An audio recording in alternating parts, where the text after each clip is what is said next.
नमस्कार, स्वागत है आप सभी का। आप देख रहे हैं सुबह 9 बजे। मैं हूं आपके साथ प्रीति। एक नजर हेडलाइंस पर। प्रधानमंत्री नरेंद्र मोदी ब्रिटेन और तुर्की के 5 दिनों के दौरे पर रवाना। ब्रिटेन से रक्षा और आर्थिक संबंधों में मजबूती पर दिया जोर। ब्रिटेन की संसद को भी आज करेंगे संबोधित। प्रधानमंत्री ने ओआरओपी को बताया दिवाली गिफ्ट। कहा न्यायिक समिति के सामने उठाएं इससे जुड़े मुद्दे। पूर्व सैनिकों ने कहा शर्तें मंजूर नहीं। भारतीय मजदूर संघ ने रक्षा और रिटेल में एफडीआई का किया विरोध। प्रधानमंत्री और वित्त मंत्री को पत्र लिखकर मामले पर पुनर्विचार की मांग। आंदोलन की दी चेतावनी। तमिलनाडु में भारी बारिश से तबाही। 48 घंटों में 31 से ज्यादा लोगों की मौत। मुख्यमंत्री ने की समीक्षा बैठक। मृतकों के परिजनों के लिए 4 लाख रुपए मुआवजे का ऐलान। म्यांमार चुनाव में आंग सान सू की पार्टी की जीत पर सेना समर्थित सरकार का बयान। शांतिपूर्ण तरीके से होगा सत्ता का हस्तांतरण। अब तक घोषित नतीजे में 90% सीटों पर नेशनल लीग फॉर डेमोक्रेसी का कब्जा। प्रधानमंत्री नरेंद्र मोदी आज सुबह लंदन के लिए रवाना हो गए। प्रधानमंत्री ब्रिटेन और तुर्की की 5 दिनों की विदेश यात्रा पर हैं। रवाना होने से ठीक पहले उन्होंने ट्वीट संदेश में कहा कि इस यात्रा से भारत और ब्रिटेन के बीच रक्षा संबंध, साथ ही आर्थिक संबंध और मजबूत होंगे। ब्रिटेन के प्रधानमंत्री डेविड कैमरन ने भी प्रधानमंत्री नरेंद्र मोदी के इस दौरे को आधुनिक साझेदारी बढ़ाने वाला असाधारण दौरा बताया है। उन्होंने प्रधानमंत्री नरेंद्र मोदी के दौरे को उत्साहवर्धक बताया। प्रधानमंत्री लंदन पहुंचने के बाद ब्रिटेन के प्रधानमंत्री से 10 डाउनिंग स्ट्रीट में मुलाकात करेंगे और साझा प्रेस कॉन्फ्रेंस को संबोधित करेंगे। उनका ब्रिटेन की संसद को भी संबोधित करने का कार्यक्रम है। प्रधानमंत्री नरेंद्र मोदी के ब्रिटेन दौरे से भारत और ब्रिटेन के बीच व्यापारिक संबंधों में तेजी आने की उम्मीद है। इस दौरान दोनों देशों के बीच करीब 10 अरब डॉलर के निवेश के समझौते होने की संभावना है। प्रधानमंत्री के रूप में नरेंद्र मोदी की यह पहली ब्रिटेन यात्रा है और रणनीतिक लिहाज से इस यात्रा को खासा अहम भी माना जा रहा है। ब्रिटेन के बाद प्रधानमंत्री तुर्की जाएंगे, जहां G20 सम्मेलन में वो हिस्सा लेंगे। प्रधानमंत्री नरेंद्र मोदी ब्रिटेन यात्रा के दौरान दोनों देशों के पुराने संबंधों को नए क्षेत्रों में बढ़ाने का प्रयास करेंगे। प्रधानमंत्री स्वच्छ ऊर्जा, स्वास्थ्य, रक्षा और आतंकवाद के खिलाफ लड़ाई में सहयोग पर जोर देंगे। UK still has a lot of experience, knowledge, presence even today in a number of parts of the world which are of interest to us. They still, for example, have a contingent in Afghanistan. So if you have counter-terrorism understandings with the UK, at the end of the day it actually keeps India more secure. प्रधानमंत्री Narendra Modi Britain के प्रधानमंत्री David Cameron से मुलाकात करेंगे। दोनों नेता विकास में सहयोग के खाके पर बात करेंगे।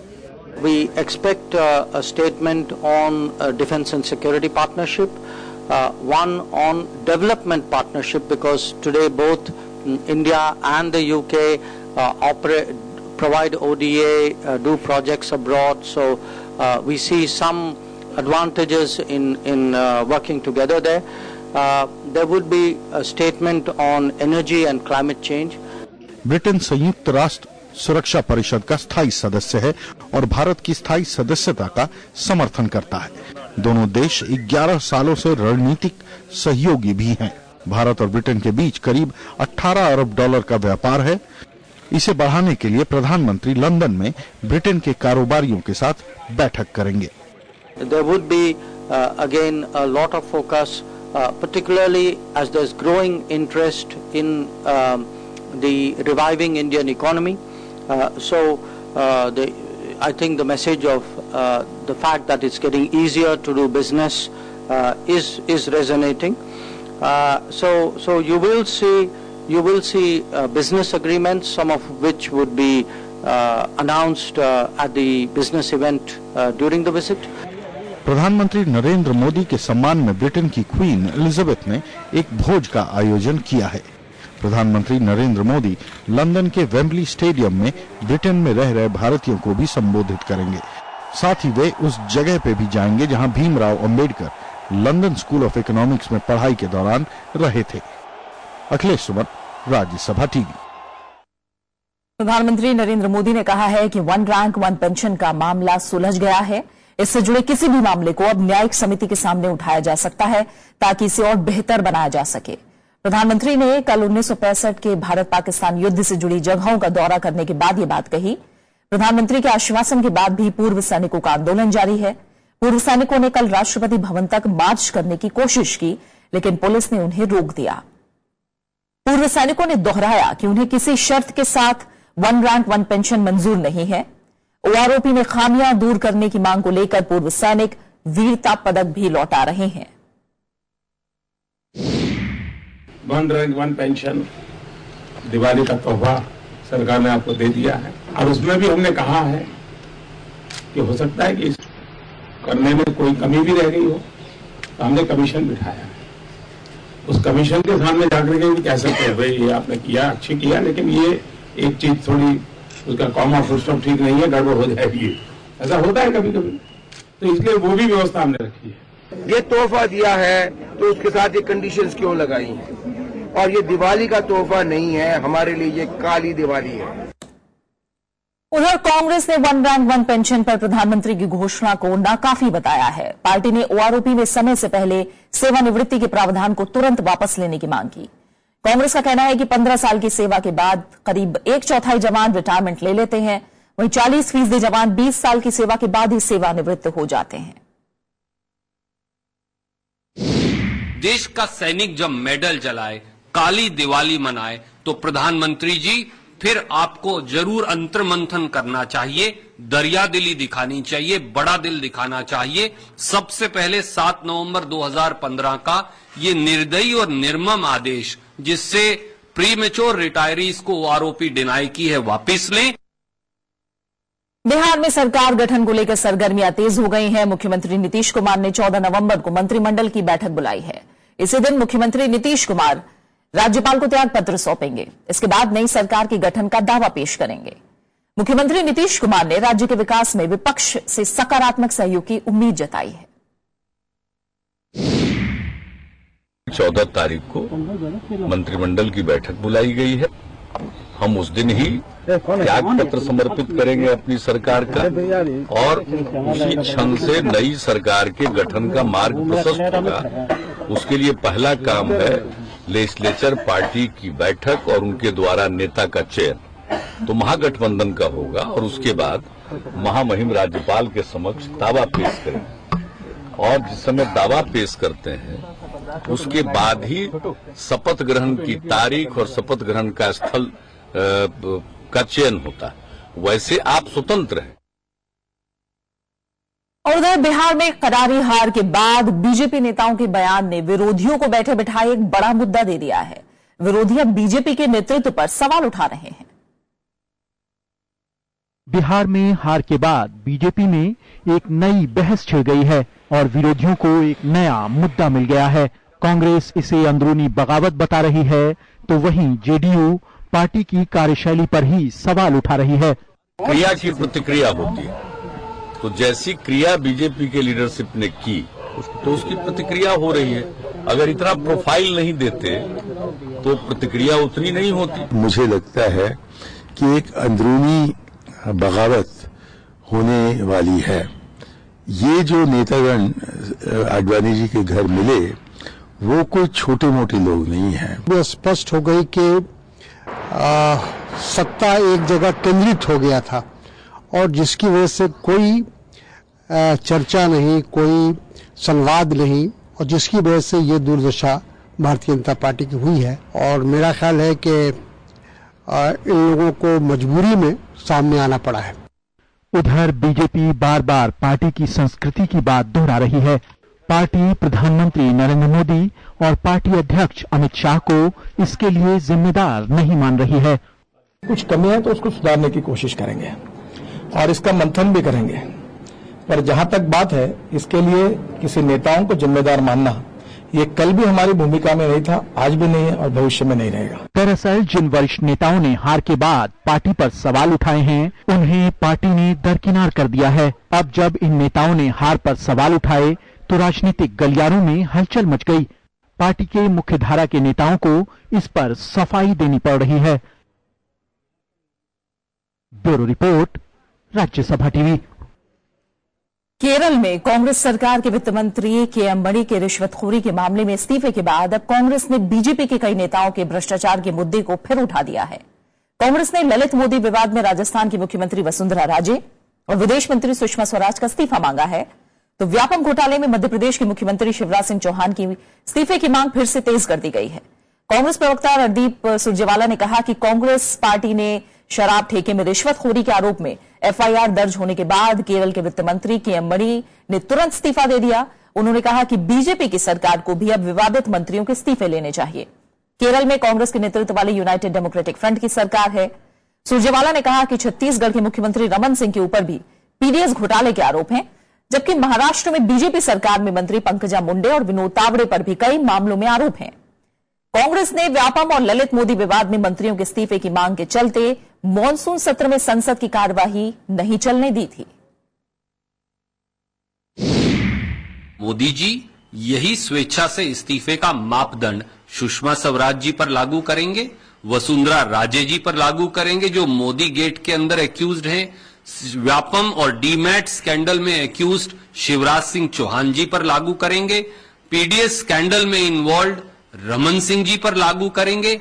इसलिए कथनी और करनी में अंतर मत करिए। और इस बीच आरएसएस के सहयोगी संगठन भारतीय मजदूर संघ ने रक्षा और रिटेल क्षेत्र में विदेशी निवेश का कड़ा विरोध किया है। बीएमएस ने प्रधानमंत्री नरेंद्र मोदी को चिट्ठी लिखकर एफडीआई लागू करने का विरोध किया है और इस निर्णय के समीक्षा की मांग भी की है। भारतीय मजदूर संघ के महासचिव ब्रजेश उपाध्याय ने बताया कि सरकार को इस निर्णय को लागू करने से पहले सभी संबंधित पक्षों से बातचीत करनी चाहिए। भारतीय मजदूर संघ ने उनकी मांग नहीं माने जाने पर देशव्यापी आंदोलन की धमकी भी दी है। बीएमएस ने वित्त मंत्री अरुण जेटली को भी अलग से चिट्ठी लिखी है और देश में एफडीआई पर सरकार से श्वेत पत्र लाने की मांग की है। बीएमएस ने कहा है कि सरकार ने हाल में कई क्षेत्रों को विदेशी निवेश के लिए खोलने का फैसला किया है, जिससे देश के छोटे कारोबारी खत्म हो जाएंगे, साथ ही बड़े पैमाने पर बेरोजगारी फैलेगी। बीएमएस ने कहा कि रक्षा क्षेत्र को एफडीआई के लिए खोलना देश के हित में नहीं है। उल्फा नेता अनूप चेतिया को सौंपे जाने के लिए प्रधानमंत्री नरेंद्र मोदी ने बांग्लादेश का शुक्रिया अदा किया है। नरेंद्र मोदी ने कल बांग्लादेश की प्रधानमंत्री शेख हसीना से बात की। उन्होंने कहा कि इससे आतंकवाद से लड़ने में मदद मिलेगी। केंद्रीय गृह मंत्रालय ने कहा है कि चेतिया को दिल्ली लाने का फैसला जांच एजेंसियां करेंगी। असम के मुख्यमंत्री तरुण गोगोई ने उम्मीद जताई कि चेतिया पूर्वोत्तर में शांति प्रक्रिया में अहम भूमिका निभाएगा। बांग्लादेश ने कल चेतिया समेत उल्फा के 3 नेताओं को भारतीय उच्चायोग को सौंप दिया था। वो 1997 में बांग्लादेश में गिरफ्तार हुआ था। उसने 3 बार बांग्लादेश में राजनीतिक शरण मांगी थी। बांग्लादेश की 2 अदालतों ने घुसपैठ, फर्जी पासपोर्ट और अवैध विदेशी मुद्रा रखने के मामले में उसे 7 साल की सजा सुनाई थी। चेतिया काफी सीनियर लीडर है अल्फा के और उनके आने से बहुत सारे जुड़े हुए केसेस का भी मामला सुलझने का संभावना रखता है। असम पुलिस और हमारा केंद्र जो एजेंसी है मिलकर करेंगे क्योंकि केसेस बहुत हैं। Want to release mainly in order to facilitate the talk between the Alpha, pro-Alpha, that means pro-Alpha and the government of India. And he has influence, that's our information is. And even the proto group also, according to them also, they feel that he can play a great role. और फिलहाल एक छोटे से break के लिए रुक रहे हैं और ब्रेक के बाद देखेंगे देश भर में मनाई गई दिवाली।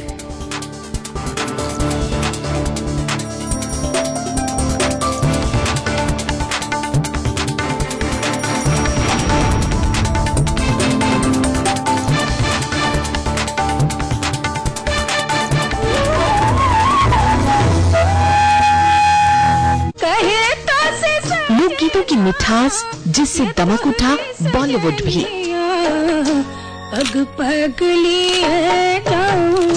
छठ की रौनक उनकी आवाज के बगैर अधूरी है।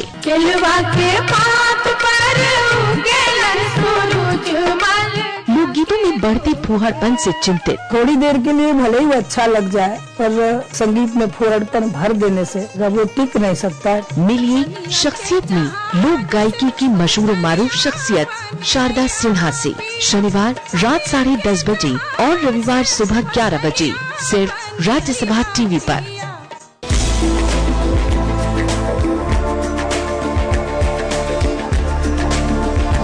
कला की दुनिया हो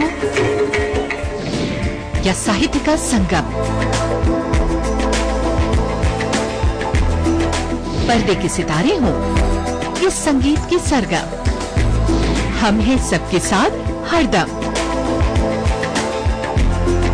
देखिए शख्सियत, गुफ्तगू और विरासत का इंद्रधनुषी संसार।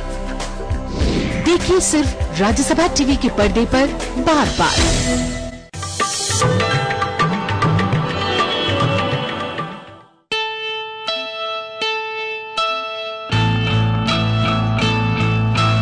लद्दाख का चुंबकीय पहाड़, लेह से करीब 30 किलोमीटर दूर, लोहे से बनी हर चीज को अपनी ओर खींचता है ये पहाड़। फिर चाहे वो हवाई जहाज हो या फिर कार, काफी ऊंचाई तक है पहाड़ की चुंबक का असर, इसीलिए दूर ही उड़ान भरते हैं जहाज। पूरी दुनिया में मशहूर है ये कहानी। इस अजब मैग्नेटिक क्षेत्र को महसूस करने हर साल यहाँ आते हैं हजारों सैलानी।